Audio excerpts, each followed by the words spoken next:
வணக்கம்.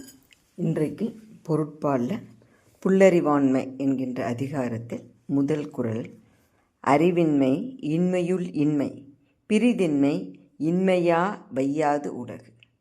அறிவின்மை இன்மையுள் இன்மை பிரிதின்மை இன்மையா வையாது உலகு.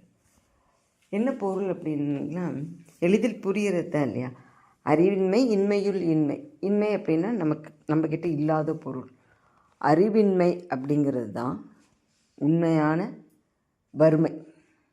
ஒருத்தனுக்கு அறிவு குறைபாடு இருக்குது அப்படின்னா அதை தான் குறைபாடாக கருதணும். மற்ற குறைகள் இருந்தால், மற்றதில் வறுமை இருந்ததுன்னா, பொருள் வறுமை இருந்தது அப்படின்னா அதை ஒரு வறுமையாக, அது ஒரு இன்மையாக இந்த உலகம் கருதாது அப்படின்னு சொல்கிறாங்க. ஏன்னா இன்றைக்கி நமக்கு ஒருத்தர் வறியவர் நம்ம எப்போ சொல்கிறோம், அவங்ககிட்ட பொருள் இல்லைன்னா சொல்கிறோம். ஆனால் வள்ளுவர் அப்படி சொல்லலை. ஒருத்தர் உண்மையாலுமே எப்போ வறுமையானவன் அப்படின்னாக்கா அவன்கிட்ட அறிவு இல்லாத பொழுது தான். அதுதான் எதுவும் இல்லாததுலே தலை சிறந்தது. கொடிதலும் கொடிது அப்படி சொல்லுவோம் இல்லையா?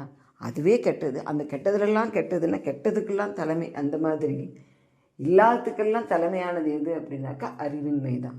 ஏன் அப்படின்னா இப்போ உள்ள அறிவு இருக்கிற ஒருத்தர்கிட்ட வறுமை இருக்குதுன்னு வச்சுக்கோங்க. ஆனாலும் அவர் என்ன பண்ணுவார்? அவருக்கு அறம் தெரியும். அப்படிங்கிறதுனால அந்த அறத்தின் வழி நின்று இம்மையில் என்னென்ன செய்யணுமோ அதன்படி வாழ்ந்து இன்மையில் பெறக்கூடிய மிக உயர்ந்த நிலையான புகழை பெறுவார். அது மட்டும் இல்லை, அறம் தன்னால் முடிந்த உதவிகளை எந்தெந்த வகையிலெல்லாம் மற்றவங்களுக்கு உதவி பண்ண முடியுமோ அந்த உதவியும் தெய்வ சிந்தனையும் இதோடு இருக்கும்பொழுது அவருக்கு அந்த மறுமைக்கான பயனும் கிடைக்கும்.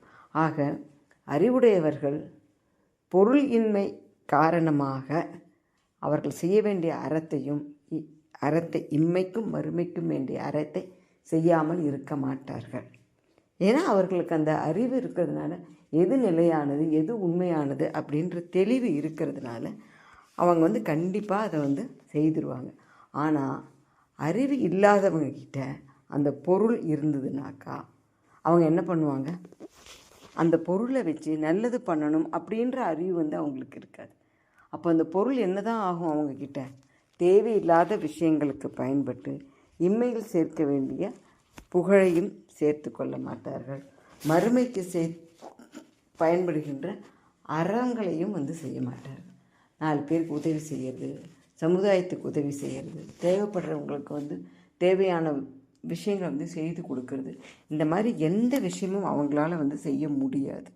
அப்படி செய்யாத பட்சத்தில் என்ன ஆகும் அப்படின்னா, அவர்களிடம் பொருள் இருந்தாலும் அந்த பொருளை அவங்க எந்த நல்ல விஷயத்துக்கும் பயன்படுத்தலை அப்படிங்கிற பொழுது அது அவங்களுக்கு எந்த நன்மையும் திருப்பி தரப்போகிறதில்ல.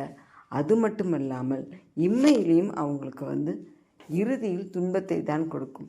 மறுமைக்கும் இந்த பொருளை வைத்து அவர்கள் எதையும் சேர்த்து வைக்காதனால திரும்பவும் வேறு மாதிரியான விளைவுகள் தான் அவங்களுக்கு கிடைக்கும். நல்லது செஞ்சால் நல்லது நடக்கும் அப்படிங்கிறது ஒரு எளிமையான விதி இல்லைங்களா? ஆனால் அந்த நல்லது செய்யணும் அப்படின்றதுக்கு நமக்கு என்ன வேணும்? அறிவு வேணும். எந்த நிலையில் இருந்தாலும் நான் அறம் தவறாமல் இருப்பேன் அப்படின்னு ஒரு உறுதி வரத்துக்கு நமக்கு என்ன வேணும்? அறிவு வேணும். அந்த அறிவு இருந்ததுன்னா நமக்கு பொருள் இல்லை அப்படிங்கிறது ஒரு பெரிய குறையாக இருக்காது. ஆனால் அந்த அறிவு இல்லாமல் இருந்தது அப்படின்னா எவ்வளவு பொருள் இருந்தாலும் அதனால் எந்த பயனும் இல்லை. ஆகவே நம்முடைய சான்றோர்கள் அறிவின்மையைத்தான் இன்மையில் மிகப்பெரிய இன்மையாக வைத்தார்கள். மற்ற இன்பங்களை அதெல்லாம் ஒரு பெரிய விஷயமே இல்லை அப்படின்னு அவங்க ரொம்ப சுலபமாக எடுத்துக்கிட்டாங்க அப்படின்னு சொல்கிறாங்க. இங்கே புல்லறிவாண்மை அப்படின்னு அதிகாரம் இருந்தாலும் அறிவின்மை அப்படிங்கிறது நல்லறிவை தான் குறிக்கிறது. ஏன்னா அப்படின்னாக்கா நல்லறிவு புல்லறிவு 2 அறிவு இருக்குது. எப்போவுமே முதல்ல வரிசைப்படுத்துறதில் நம்ம நல்ல விஷயங்களை தான் முதல்ல சொல்வோம். அப்படிங்கிறதுனால இங்கே அறிவின்மை அப்படிங்கிறது நல்லறிவின்மை அப்படின்னு தான் பொருள் எடுக்கணும். சரிங்களா? நன்றி, வணக்கம். இதனால் என்ன சொல்கிறாருன்னா, புல்லறிவு அதனுடைய குற்றம் கூறப்பட்டது. ஏன்னா அறிவில்லாதனால வரக்கூடிய குற்றம் இங்கே சொல்கிறார் வள்ளுவர். சரியா? நன்றி, வணக்கம். நாளை எடுத்துக்கிறோம்.